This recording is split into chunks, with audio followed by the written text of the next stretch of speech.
Attitude. Abhijit বলল অ্যাটিটিউডটাই সব। জীবনে নাচিনি, নাচের ক্লাসেও যায়নি, কিন্তু অ্যাটিটিউড যদি থাকে আপনি হরে কৃষ্ণতেও নাচতে পারবেন, আবার হিপ্পি গানেও নাচতে পারবেন, ভাঙড়াতেও নাচতে পারবেন। যে কাজের হবে সে ওই বাস্কেটের ধামাকা নেবে না 100 পিবি করাবে, তাতেও অ্যাচিভমেন্ট করা যায়, কিছু মাইলেজ দেয় না যদি আমি চাই তো করবো। এটাই হচ্ছে আমার কাছে আমার মতন করে ভাবা। আজকে আমি দেবজিৎকে বলবো একটা কথা, হুল্লোড় দেখেছি আমরা কদিন ধরে, অনেকেই ছিল, অনেকেই আমার ছেলে পেলে রাজেশা তারা এখনো রয়েছে গোয়াতে। দেবজিৎকে দেখছিলাম কি অক্লান্ত ভাবে পরিশ্রম করে আজকেও এসছে কলকাতায়, এসে দুটো পার্টিসিপেট করেছে যে আমাদের কি ফ্যাশন শো প্লাস ডেমনস্ট্রেশন। মানে আমি দেখছি আর রেসপেক্ট বেড়ে যাচ্ছে এদের উপরে। আমি কি করলাম এটা না, গুণী লোককে যদি আপনি সম্মান ভালোবাসা হৃদয় থেকে না দিতে পারেন, আপনাকে পৃথিবীর কেউ সম্মানও দেবে না, ভালোবাসাও দেবে না, ব্লেসিংও করবে না। এটা মানি আমরা? তাহলে আমি যে গুণী, আমি যে ভালো নিয়েছি, তার জন্য জোরে একটা হাততালি। তো থ্যাংক ইউ কঙ্কনা ম্যাডাম, যে আমাদের প্রতি মাসে এত সুন্দর ওয়ার্কশপ করাচ্ছে ডিসিপ্লিনের সঙ্গে। টিকিট দিয়ে কারাকারি, আজকে তো আমি এর থেকে তার থেকে হ্যাংলার মতো টিকিট চেয়ে বেরিয়েছি। থ্যাংক ইউ আমাদের কাজল, আমাকে প্রচুর হেল্প করেছে টিকিট দিয়ে, অনেকেই আমাকে করেছে, যে টিকিট আমার অত ছিল না। আর কঙ্কনা স্বাভাবিক আজকে ফিরেছে ভোরবেলা ফিরে, এত বড় একটা ওয়ার্কশপ করছে, আমি একটা বাড়ির জন্য ফোন করিনি যে আমার জন্য করার টিকিট রাখো, ফোনই করি, কেন আমি জানি যে দায়িত্ব নেয় তার মাথায় একদম জ্যাম হয়ে থাকে এক্সট্রা, বলে এর তার থেকে চেয়ে নিয়েছি। তাতে কি লজ্জা হয়েছে? আমার লজ্জা হয়নি। কেন লজ্জা হয়নি? আরে তুমিও যেটা শিখতে যাচ্ছ, আমিও যেটা শিখতে যাচ্ছি, তুমি একটু কম্প্রোমাইজ করো, আমার জন্য একটু অ্যাডজাস্ট করো, আমিও তোমার জন্য কোনোদিন অ্যাডজাস্ট করবো। এটাই আমরা চলি, এইভাবেই আমরা চলি। তো থ্যাংক ইউ মোদিকে, যে এত বড় একটা প্ল্যাটফর্ম আমাদের জন্য দিয়েছে। সাধারণ থেকে অতি সাধারণ মানুষ আমি বুলাসা, পথ চলার মতো ক্যাপাসিটি আমার কাছে ছিল না। কেন? হৃদয় ভাঙা, অর্থনৈতিক ভাঙা, পারিবারিকটাও ভাঙা, আপনারা অনেকে কম বেশি জানেন। সবকিছু ভাঙা ভাঙা নিয়ে 2016 সালে আমি জয়েন করেছিলাম 9th মে। থ্যাংক ইউ আমার ডাউনলাইন, ডাউনলাইন আমার হার্ট লাইন, আমার পম্পা দে, পম্পা খুশ দাঁড়াও। পৃথিবীর কেউ যখন আমার হাত ধরেনি, একটা মেয়ে পম্পা দে আমার 3 তলায় থাকতো, আমি 2 তলায় থাকতাম, এই মেয়েটা আমাকে বিশ্বাস করে হাতটা ধরেছিল। কারণ আমাকে নিয়ে যেই পার্ক স্ট্রিটে যাবে তাকেই গাড়ি ভাড়া দিতে হবে, এমতো অবস্থায় মোদিকেয়ার করেছিলাম। এই পম্পা দিয়ে অনেক সময় আমার মেট্রো স্টেশনের টিকিট কেটে দিয়েছে আপলাইনকে, কিন্তু আপলাইন হিসেবে না, কাকিমা হিসেবে দিয়েছে। এই ছিল আমার জীবন মোদিকেয়ারে। ফার্স্ট টাইম এলাম অফিসে ফেমাস স্ট্রিটে, পম্পার সঙ্গে এলাম, চিনেছি ওকে ধরে ধরে। কেন ধরে ধরে বললাম? 370-80 সুগার। আজকে আমাকে সুন্দর লাগছে দেখতে, ফাটাফাটি, জোরে বলো। সেই দিন যদি দেখতেন আপনারা আমাকে হয়তো হাতে একটু মিষ্টি দিয়ে জল দিয়ে বলতেন কাকিমা বা দিদিমা বা দিদি আপনি বাড়ি যান, আপনি বোধহয় রাস্তায় পড়ে যান। গোটা গায়ে কালচে কালচে দাগ। কেন? 24 বছর ধরে সুগার ক্যারি করে চলেছি আমি। আর ওষুধ খেয়ে সাইড এফেক্ট হয়ে গিয়ে গোটা মুখে আর গায়ে হাতে পায়ে কালো কালো ছোপ ছোপ পড়ে গেছিল। এমতো অবস্থায় পম্পাতে আমাকে বিশ্বাস করে বলছে চলো কাকিমা, তুমি যখন মোদিকেয়ার না কি সব বলছো, চলো একটু দেখেই আসি। ওই আমাদের যাত্রা শুরু 2016 9th May, Akshaya Tritiya. Thank you Samir Modiji, যে এত বড় একটা প্ল্যাটফর্মে আমি যে উপস্থিত হতে পেরেছি, আমাকে যে অ্যাকসেপ্ট করেছে, এর জন্য আমার সারা জীবন যদি এখন মৃত্যু আমার হয়ে যায় আমার কোনো দুঃখ নেই। এত বড় একটা প্ল্যাটফর্মে অল ওভার ইন্ডিয়াতে বুলাশাকে চিনিয়েছে যে মানুষটা, সে হচ্ছে সমীর মোদি স্যার। অন্তর থেকে একটা হাতটা দিয়েছে।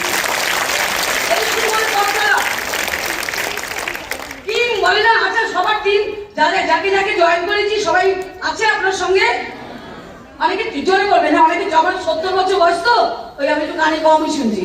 অনেকে চলে গেছে, কেউ চলে গেছে। তো আমাকে সঞ্জয় স্যার বলেছিলেন যে কি ক্যা করনে আয়া, বললাম 20-25 বাংলায় বলি। সুমন্ত বলছে রিস্ক নিও না কাকিমা, বাংলায় বলো। এটা রিস্ক নিচ্ছি না, বাংলায় বলছি।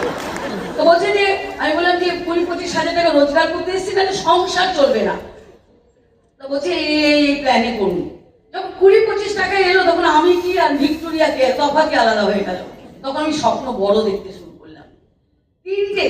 তিনটে ডাইরেক্টর হলে কি হয়, কার ফান্ড। আমি বাবুকে বললাম, আমার ছেলে রাজাকে বললে, বাবু আমি না এই ট্রেনে বাসে যেতে পারবো না, আমার বড় কষ্ট ছিল। কেন বলি কষ্ট কেন, আমি অনেক বছর ধরে গাড়ি চলে, আমার নিজের অন্য প্রফেশনে আমার প্রাইভেট ছিল, অভাবে তাড়না বিক্রি করে দিচ্ছি, সেটা আলাদা পার্ট। কিন্তু ট্রেনে বাসে আমি যেতে পারছি না, তাই আমার তিনটে ডাইরেক্টর তোমাকে করতেই হবে। আমি আমার প্ল্যান বুঝতাম না। থ্যাংক ইউ পম্পা, বারবার পম্পাকে কথা বলি কেন, পম্পা বলছে কাকিমা তোমাকে তিনটে ডাইরেক্টর করলে তুমি এসিডি হয়ে যাবে, সিনিয়র এক্সিকিউটিভ ডাইরেক্টর, তুমি কার ফান্ড থেকে গাড়ি নিয়ে নেবে, তাহলে তোমার কিছু কষ্ট। আমি তিনটে টিমেরও আসছে, আমার 20-25 হাজার টাকা রোজগার হচ্ছে। তুম করে তারা মানি মার্কেটে চলে গেল, হঠাৎ বড় লোক হবে বলে। শুনে নিন ভালো করে, অঙ্কন আমার টাইম হয়ে গেছে। মানি মার্কেটে চলে গেল একটা টিম, তাহলে আমার কার ফান্ডে আমার হলো না। হাওয়া করে কাঁদলাম, বালিশ ভেজালাম। বাবু বললাম, বাবু চলে গেল কি হবে? বলছে কি হবে, তুমি আমি যা রোজগার করি মোটামুটি সংসারটা চলে যাবে, আর একটু চেষ্টা করো মা। বলছে তুই আমার সঙ্গেই যাবি? বলছে আমি সঙ্গে গেলে তোমার লোক আসবে না, যদি নিজে বড় করতে নিজে করে নাও, নিজের ভ্যালু তোমার জন্য। রাজা সাহার মা, আজকে আমাকে কেউ রাজা সাহার মা বলে মঞ্চে ডাকলো, কি বলে ডাকলো, Bula Saha. Thank you Kankana madam, thank you ওদিকের ম্যানেজমেন্ট, যে আমার আইডেন্টিফিকেশন কোনো ছেলের নামে হয়নি, কোনো স্বামীর নামে হয়নি, কোনো আত্মীয়র নামে হয়নি। এটা আমার খুব আনন্দ ঘরের সঙ্গে। দেখুন ভগবান না, ভগবান সব দিয়েছে আমাদের, চোখ কান নাক, আমরা ভূমিষ্ঠ হয়েছি একদম সুস্থ শরীরে। ভগবান সব ভগবানের দাম, আমাদের কোনো দাম নেই, উনি সৃষ্টি করেছেন। কিন্তু একটা জিনিস সৃষ্টি উনি করতে পারেনি, সেটা নিজেকে করতে হয়েছে, সেটা হচ্ছে মানুষের চরিত্র। কি চরিত্র? আপনি পরিশ্রমী হবেন, না আপনি গসিপিং করবেন, না আপনি লেথার্জি হবেন, সেটা আপনি তৈরি করেছেন, কেউ তৈরি করে দেয়নি, ভগবানও তৈরি করে দেবে না। আর আমাকে ওই 16 সালের 9th মে আমাকে নিজেকে তৈরি করতে হয়েছে, যে প্রুফ তো আমি করে ছাড়বই। তুই চলে গেছিস, যা, তোর জায়গায় আরো দুটো মানুষকে এনে আমি গাড়ি নেবই। ঠিক 1 বছর বাদে দিন যখন চলে গেল, 1 বছরের মাথায়, থ্যাংক ইউ পম্পা, বারবার পম্পার কথা বলি, আমি গাড়ি নিতে পারিনি, ও আমাকে উপকার করেছিল, কাকিমা হিসেবে গাড়ি ভাড়াটা আমাকে ম্যানেজ করে দিত। তাই 18 সালে 2016 সালে জয়েন করে 18 সালে পম্পা আমার আগে গাড়ি নিয়েছে। সেই গাড়ি নেবার পর 1 বছর বাদে আমি গাড়ি নিয়েছিলাম।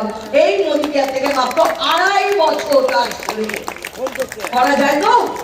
আজকে 22 তারিখ, কালকে কি সরস্বতী পুজো। সবাই হলদের শাড়ি পরবেন, সাদা লাল পেনের শাড়ি পরবেন, আমিও হয়তো একটু করে নমস্কার করব।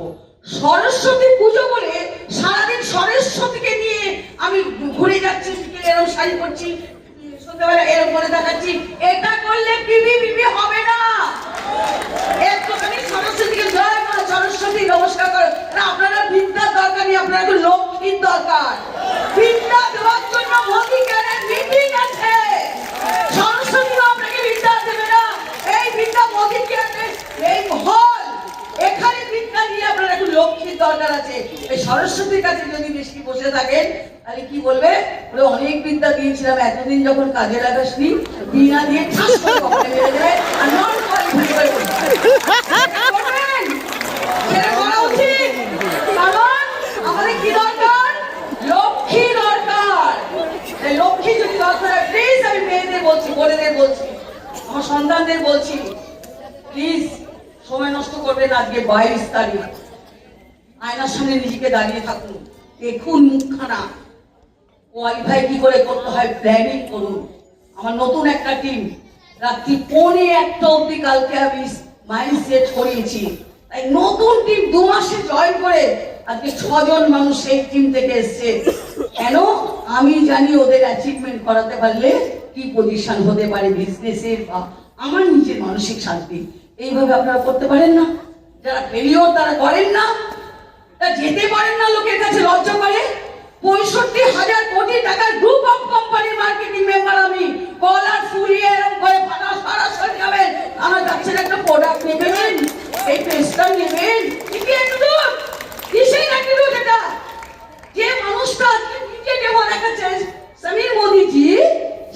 আমি ডেমো ব্যাগ নিয়ে যেতে লজ্জা পাই। আপনি লজ্জা পেলে সারা জীবন লজ্জা ফ্যামিলির কাছেই আপনি পাবেন। আপনার জন্য কেউ পরম ডালা নিয়ে সাজিয়ে থাকবে না। আর যদি লজ্জাটাকে বর্জন করতে পারেন, সবার কাছে যান, একদম ডোর টু ডোর যদি যেতে পারেন, তাহলে কিন্তু অ্যাচিভমেন্ট করবেন। নাহলে অ্যাচিভমেন্ট করা যায় না। অ্যাচিভমেন্ট একটা রোগ, আর ফেলিওর একটা রোগ। ফেলিওর আপনার বুকে হাত দিয়ে বলে দেখুন, যারা যারা 4 মাস 5 মাস ধরে অনেক দিন আছে কোয়ালিফাই করতে পারছেন, অথচ মিটিং আসছেন, পজিটিভ হচ্ছেন, মিটিং এ যে কথাগুলো বলা হলো অ্যাকশন করবার জন্য করছেন না, অথচ মিটিং এ আসছেন। কি অদ্ভুত, কি অদ্ভুত! চিন্তা করুন, আমি মরবো না, কত ছাড়বো না, মাঝখানে দাঁড়িয়ে থাকবো, এটা হয়? আপনার মিটিং এ যদি আসছেন, প্লিজ অনুরোধ করবো, সময় আমাদের কারণ নেই। কাল কিসনে দেখা, কাল আমরা কেউ দেখিনি। আজকে আমার জীবনের শ্রেষ্ঠ দিন। আজকে কটা মানুষকে মোদি কেয়ার প্ল্যান দেখিয়েছি, কটা মানুষকে ফোন করেছি, কটা মানুষকে অ্যাচিভমেন্টের কথা বলেছি। আজকে আমার জীবনের শ্রেষ্ঠ কাজটা করবো। ভগবান ভাবছে আমার তো 30 তারিখ আছে, 30 তারিখ অব্দি দেখবো ভগবান আসছে, তুই 30 তারিখ বাঁচবি তবে তো। তাহলে আজকে আমি বেঁচে আছি, কালকে নাও বাঁচতে পারি, জীবনের শ্রেষ্ঠ কাজটা করবো। দেখুন, অনেক দামি ফ্ল্যাট নিয়েছি, thank you Modi care. April মাসে 60-70 লাখ টাকা লোন এপ্রিল মাসে আমার শোধ হয়ে গেল। এই এপ্রিল মাসে মোদি কেয়ারে কেরিয়ারকে ফার্স্ট i20 নিয়েছি, গত বছর 20 লাখ টাকার ট্রেটা নিয়েছি। আবার এবছর জন্মদিনে মার্সিডিজ বুক করবো আমি। কেন?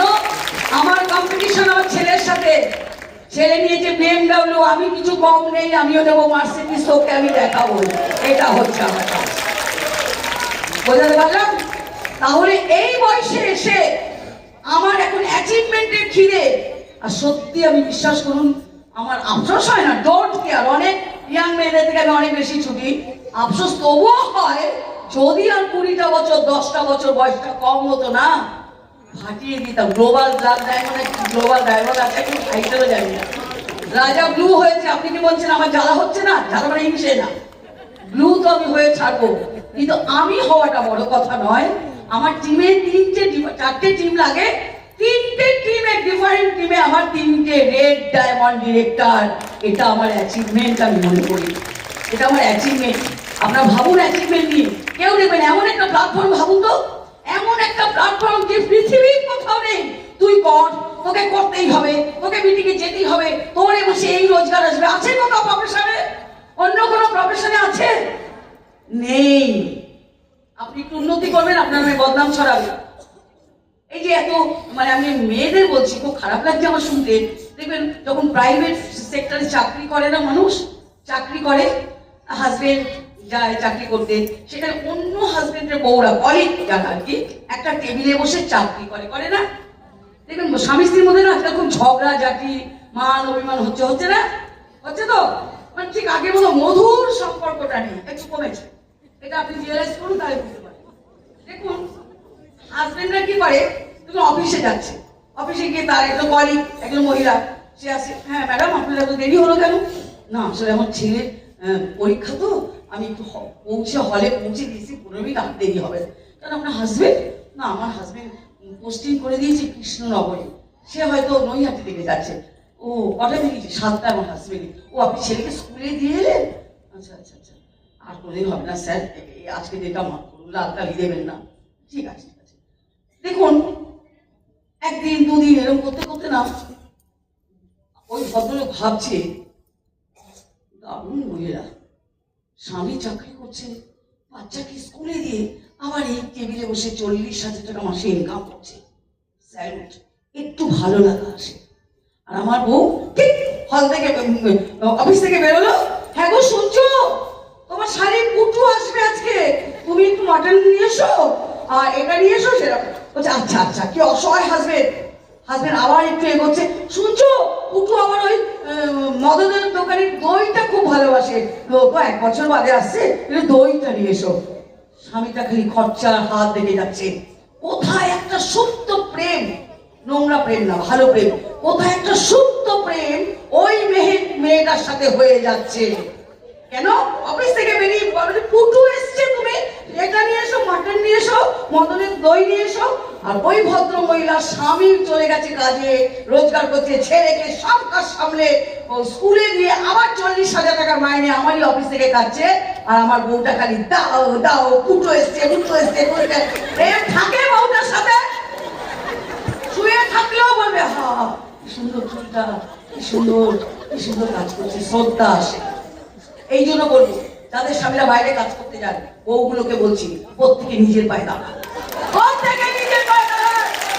অন্য অন্য জায়গায় মন চলে যাবে, বলবে মাথায় রাখবেন যাবে। যদি কর্মঠ কোনো কলিগ হয়, যদি তার কলিগ কোনো কর্মঠ হয়, মন কিন্তু যাবে। আজকে রাত্রে জিজ্ঞেস করবেন তোমার মন কি কোথাও গেছে? আমি তো অকর্মণ্য, আমি তো কিছুই তোমার কাজে রাখতে পারলাম না, তোমার মন কি কোথাও গেছে? একটু জিজ্ঞেস করবেন। তাহলে মোদি কেয়ার এমন একটা প্ল্যাটফর্ম, ভালো করে কাজ করুন, প্রেমও বাড়বে, শ্রদ্ধাও বাড়বে। এরকম আমার মতো 70 বছর বয়স, 70 হয়নি আমি বেশি করে বললাম, 70 বছর বয়সে আপনি নাচতেও পারবেন, মন চাঙ্গা তো कटौती में गंगा। না না না, ঠিক আছে, ঠিক আছে, সবাই ভালো থাকবেন। আজকে 22 তারিখ, কাউকে যেন বলতে না হয় নট কোয়ালিফাইড 2026-এ মিরাকেল চেঞ্জ করে দিন। কারণ এবছরের রাশি নাকি কি একটা রাশি মানে এবছরের রাশি নাকি সাংঘাতিক, মানে লক্ষ্মীর রাশি। তাই 26 সাল আমাদের সবার জন্য যেন ভালো ভালো খবর হয়। Thank you, thank you, thank you, সবাই ভালো থাকবেন।